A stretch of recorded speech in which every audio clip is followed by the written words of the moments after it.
this presentation is going to be on iced coffee. If you haven't had a chance to grab a sample of each of these, feel free to come up at any time. Or if you want to grab another sample too, feel free. So particularly I'm going to start talking about Kyoto style iced coffee. So the origins of Kyoto style iced coffee are not really that well known. I did a lot of research on this. I took it on as a pet project.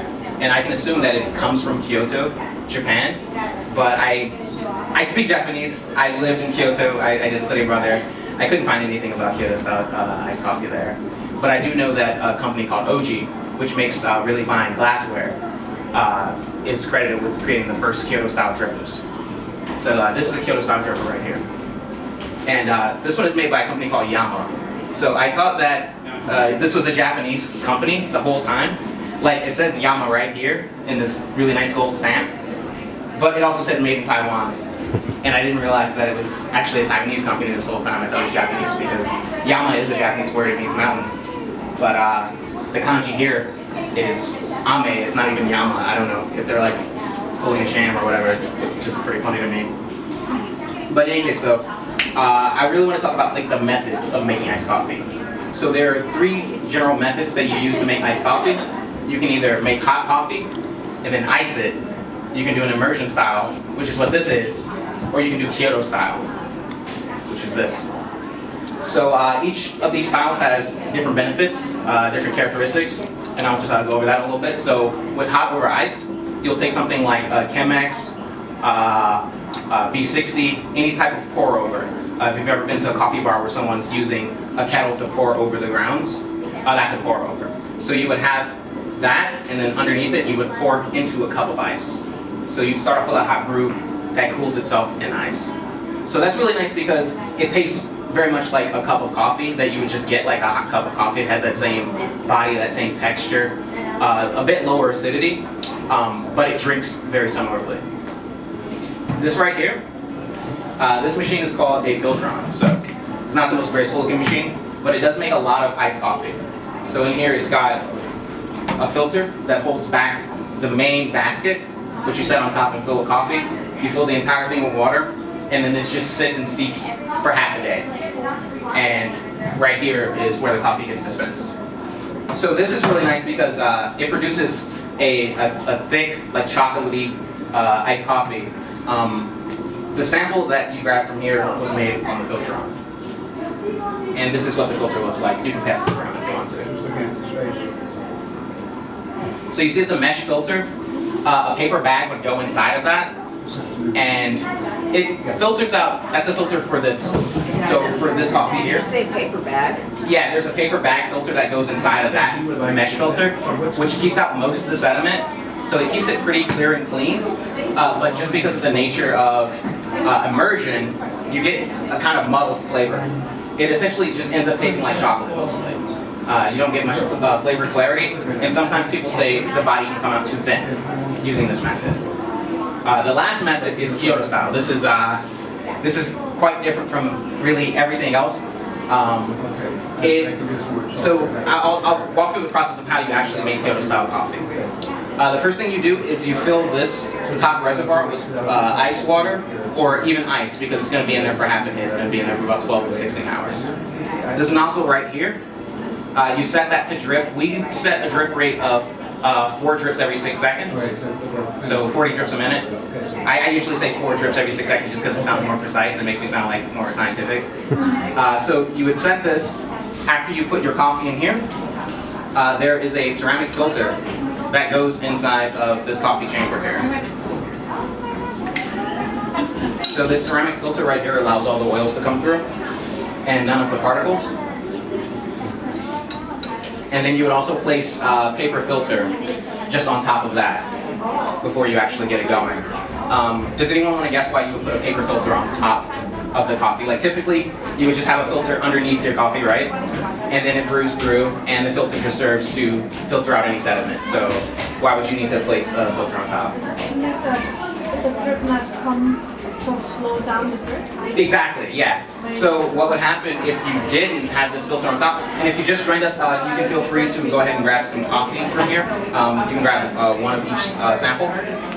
So if you didn't have this paper filter right here, that water dripping would eventually create a chasm in the coffee. It would essentially dig through the coffee. So this filter serves to dissipate that force of the coffee falling. I'm sorry, the water falling on its coffee. Yeah, feel free to grab a sample of each style of coffee. So this coffee, you can grab this one too. So these two coffees were made using these two different machines. So the first purpose is to negate that force. Otherwise, it eventually would create just a hole right through the coffee and not brew anymore. The second reason you would put a filter on top is because as the filter gets wet, it allows that the water to evenly saturate all the coffee. The spiral here, it just serves to look really cool, to make you feel scared when you use this. We have some at the shop that I work at, which are much, much larger than this. This was about $300. The other ones are about $500. They produce 2.5 liters. You add about 3 liters of water in, and 2.5 comes out. The coffee holds on to the rest of the water. But we have 4 very, very tall ones at the shop. So some of the benefits from the Kyoto style process are the clarity. So if you're tasting this coffee, you can see that, you know, it's got a punch, it's got a kick, it's like drinking bourbon, but it's incredibly clear. Like just even looking at it, it's thick, but you can see through it. There are a couple things that cause that clarity. The first thing that causes it is this is a drip style. So remember I said this is an immersion style. Immersion means that the coffee is suspended in the water. Drip style means that the water passes through the coffee. Now, the coffee does something really cool in this chamber. It filters itself.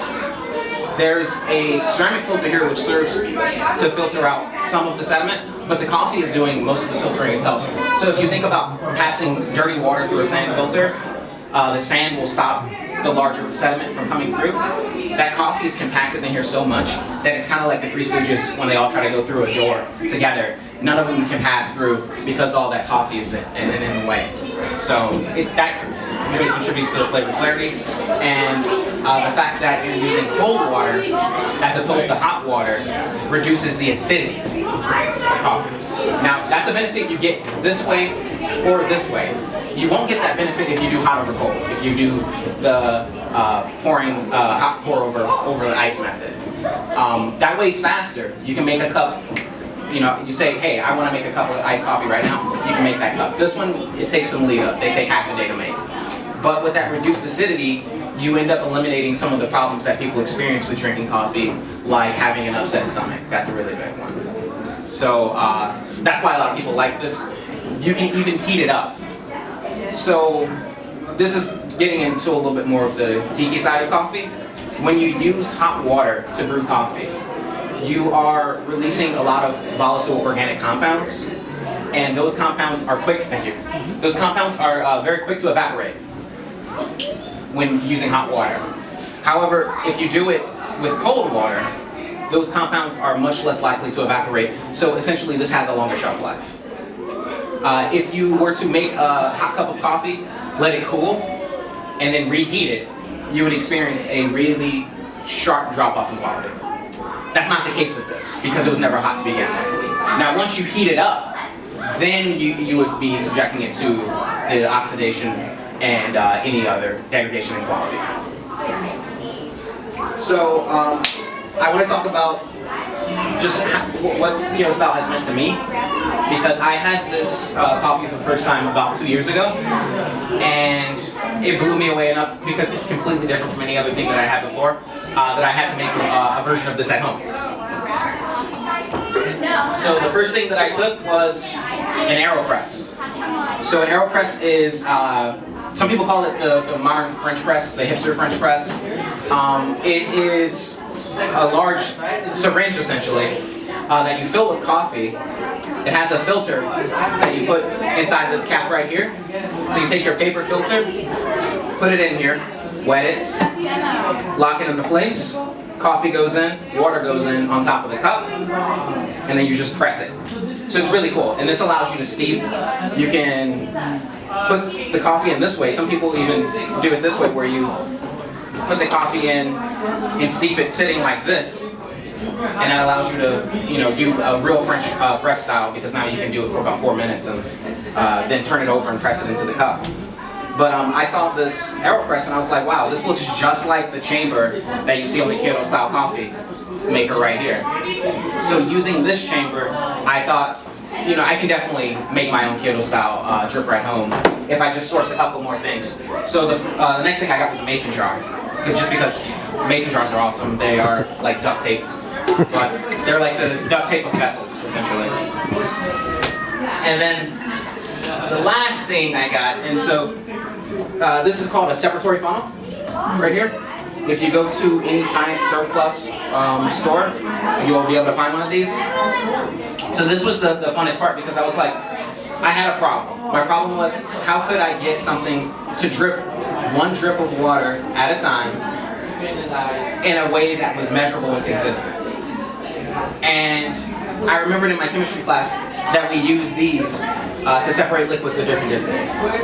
So you would have, let's say, water and oil separate, right? So if you have a cup of water and it gets oily or something, you want to separate all of the oil out of it. You would put it in a separatory funnel, give it some time to form 2 separate layers, and then set this to drip very slowly. The liquid that's on the bottom will drip off, and then when that's done, you would stop it, and the other liquid will remain inside the funnel. So I was like, cool, I got my solution right here. And I was able to do this whole thing for 1/5 of the price that this machine would cost. This is about $300. This cost me $70 in total. I made a really cool trip with my wife to the science surplus store where I got to relive some of my childhood. I was definitely a science head growing up. And it made for an interesting blog post and an interesting story in my life. So I really dig and appreciate the fact that I was able to do this. So if anybody has any questions at this point about Kyoto style coffee or about iced coffee, or just coffee in general really, like any questions at all, you can feel free to ask me at this point. So this is espresso? It's not really. So one of the things about espresso is it requires a huge force. So in the case of espresso, it is the force of water coming from a pump and going through a metal filter. So that metal filter will allow some solids to come through, it'll allow some oils to come through, which contributes to the crema of the coffee. But the main thing about espresso is that it requires that pressure. So this does have a high oil content, a high dissolved solids content, but it's about half as much. You can feel free to grab a sample of both of these coffees. It's the same thing? Yeah, it's the same thing, just made different ways. So you would grab one of this and one of that. So this was the same coffee beans? Yeah, these are the same coffee beans. So I can talk about the coffee as well. This is the Perla Negra. It's a fully natural processed coffee, so that essentially means that the coffee was left inside of the cherry, the fruit, because coffee is the seed of a fruit. The coffee that we drink, the beans, are actually a seed. And typically you will remove the fruit that is surrounding it before you process it, but there's another way of processing it where you leave the fruit on, and that imparts more of the fruity flavor to the actual seed itself before it goes through the processing. So these two are the same coffee. This one just highlights more of the kind of like phenol qualities, a little bit of the berry qualities. Of course, this one really focuses more on the chocolate qualities. And then just to get back to your point to espresso, the real defining aspect of espresso is that pressure. Like, was the coffee under pressure? So for example, this, even though it's not like a huge force, is considered a home espresso maker, because when you put the plunger in, you're using force to press it, so it's marketed as the home espresso maker. Even though you can't really get the high enough force necessary to make true espresso with the crema from it. Except I saw that some guys have made a Kickstarter where they've created a rig that will allow you to pull true espresso using this. It essentially hooks this up to a lever. So there's a wooden housing that you would put your AeroPress into, and then take the lever and push down really hard, and you'll get a home espresso. So, I guess okay quality. Does anyone else have any questions? Okay, thanks for coming. That concludes my presentation. And feel free to grab any more samples. Also visit our booth downstairs. We're selling actual coffee, lattes, and have a great conversation. So, thanks for having me. So how would you drink this? just like that? Oh, you can drink this any way you want to, really. So you can dilute it for one. You can do that. Yeah, you can dilute it. So on my blog post, and I can give you my card if you want to check my blog and see some of the things that I say about Kyoto style on there. But I have a recipe for a really good cocktail and this functions great as the base for any coffee cocktails. You would add this, cream, simple syrup, cinnamon, and then rye whiskey of your choice. And just shake it in a mason jar. I like to do things in a mason jar. So you put ice in there and just shake it till it's frothy, and that makes a great cocktail. You can do it without the booze too, and it comes out really nicely. You can do that. I also like to have this with just some ice in there. So I'll just put a few cubes of ice and then sip it and watch it change as the ice starts to melt and the ratio of coffee to water changes, because there's this certain point where it goes from being like bourbony to being just like light sparkly coffee. It goes through this transformation. So, and that's really cool to experience too. So, yeah. How do you normally like to drink your coffee? I don't drink much coffee. Mm-hmm. Oh, thank you for coming then. I really appreciate that. Yeah. This is like the deep end right here. This because it's super concentrated. So thanks for coming to check out the coffee presentation. And where was the chemistry surplus store? Oh, okay, yeah. So that was on Milwaukee, and I'm trying to remember. It's the only science surplus store in the Chicago area, really. Do you know where it is? It's on Milwaukee. I don't know exactly how far enough, and then it's something called like American. Yeah, American Science Surplus. Yeah, it's so cool. Because that would be really cool for Thanksgiving. Just Oh, separate yeah. the gravy. Yeah, it would be. I think it's like in the 7,000. It is. Yeah. It's like It's like in a little strip mall, Mhm. I think. like maybe like 2E or something like that. Like, yeah, it's in a strip mall though. It's huge. Skokie? I'm not sure, but it's like, yeah, if you go on the Kennedy, it's like right there. It's really close as soon as you get off the Kennedy, but I can't remember which exit it is. But yeah, did you have a question? Yeah, is there any opportunity to see like the big one of those in operation, like in one of the stores? Is it like Absolutely, yeah. So like I said, we have 4 of them at our store on Granville and Kenmore. So if you were to come in there, you would see those in operation. Okay, so they're visible too. Yeah, they're. Why would you not have that visible? This is so cool, right? Yeah. And then when they're actually running, there's this cool kind of zen thing about it, where like the water's dripping, and you can kind of hear it if you listen for it, but it's like in the background for the most part. You see water come down, and then it comes out transformed, and there's just like this really cool like experience in that. So yeah, if you come in the shop, I'll definitely recognize you and hook you up with tons of Kyoto stuff. So it's what I